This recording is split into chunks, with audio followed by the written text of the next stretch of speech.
भारतीय क्रिकेट रे एक बड़ परिवर्तन संकेत मिलुछि। शुभमन गिल को भारतीय टी20 दलर उप अधिनायक घोषणा कराजिबा परे एबे से दिनिकिया दलर अधिनायक हेबाकु जाउथबा चर्चा जोर धरिछि। रोहित शर्मा दिनिकिया क्रिकेट रे दीर्घकालीन भविष्यत नहीं संदेह बढ़ुवा बेले आगामी ऑस्ट्रेलिया गस्त तांको पय अधिनायक भाव शेष हो पारे बोली रिपोर्ट रु जना पड़िछि।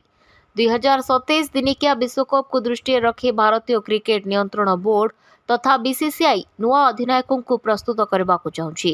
रिपोर्ट अनुसार गिल को दिनिकिया अधिनायक करने कौन संदेह नहीं, केवल औपचारिक घोषणार अपेक्षा रही।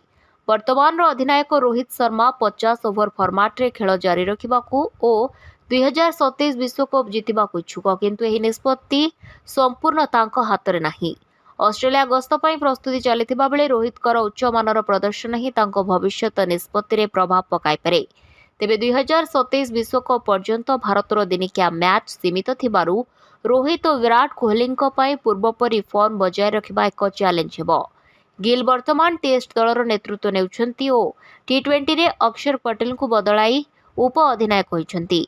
2026 टी20 विश्वकप पर सूर्यकुमार यादव का स्थान रे गिल टी20 आई अधिनायक हेबार संभावना रही, जेहेतु सूर्यकुमार को बयस वर्तमान 34 वर्ष।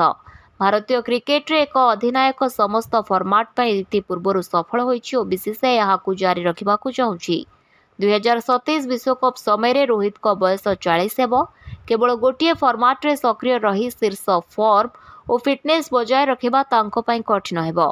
आगामी सप्ताह गुड़िक रोहित और बीसीसीआई उभयंक पई एक जटिल निष्पत्तिर अपेक्षा रही।